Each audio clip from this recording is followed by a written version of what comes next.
Welcome back to Hockey Eastern Ontario's Rule of the Week, where each week we take a rule from the Hockey Canada rulebook and we break it down to help our officials, our coaches, and our players better understand the rule and how it's applied in a game situation. This week, we're going to be talking about clipping. Yes, you heard me right. Clipping.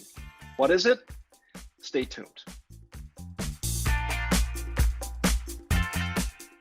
So before we get started, just a quick reminder to please like this video if you like the content we're sharing, subscribe to the channel. That'll give you all the updates on our Rule of the Week series, as well as other videos that we produce here as part of the Hockey Eastern Ontario Officiating Program.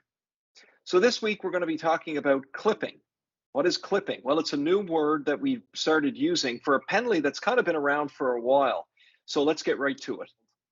So Rule 8.7 in the Hockey Canada rulebook is called clipping. Clipping, also known as a low hit, is where a player uses their body to make contact at or below an opponent's knees. This may take the form of a player lowering their body prior to making a check or being body checked.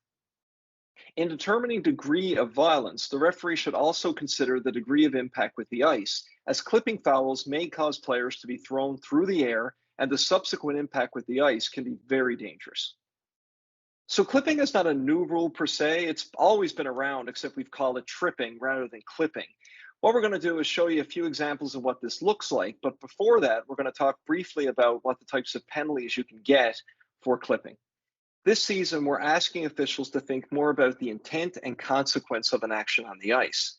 So how do we identify a clipping infraction? Well, a player is at risk of committing a clipping foul when they lower their body in preparation to deliver a check, or they see a player about to check them and lower their body to avoid contact. The consequence of a clipping infraction is that the opponent is contacted at or below the knees.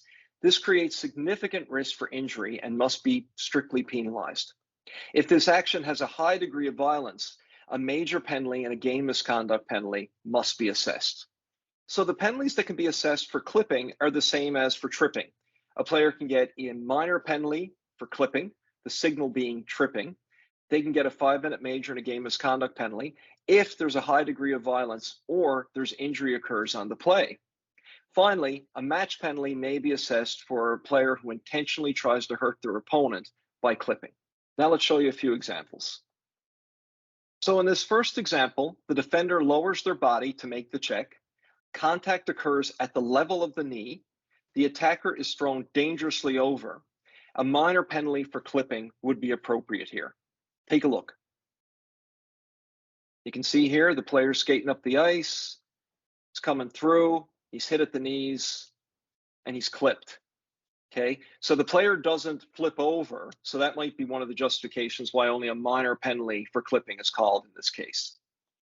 In our next example, you're going to see the red player deliberately drop to the ice prior to contact.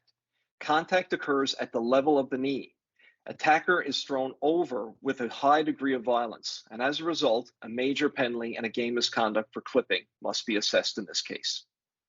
Watch carefully. So you can see here,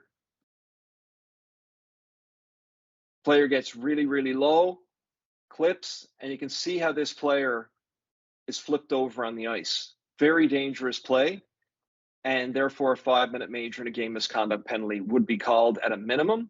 However, if we believe the player intentionally tried to hurt the other player, then of course a match penalty would be called. In that case, 5 minutes would be put on the clock.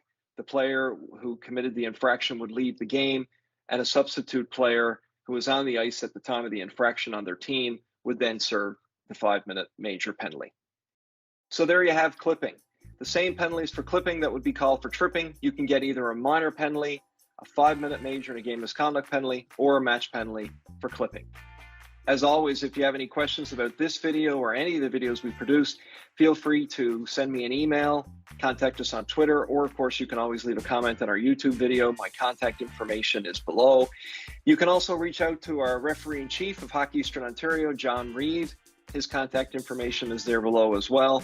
Finally, you can reach out to your district chair, your association president, your local referee-in-chief, or of course, your district referee-in-chief. Lots of people out there happy to help and provide as much information about the game that we all love. One last reminder, if you like this video, please go ahead and click the like button. You can also subscribe to our channel by pushing the button there on the bottom left-hand side of the screen. I hope that you have a safe and wonderful week, and we'll see you back here real soon. All the best.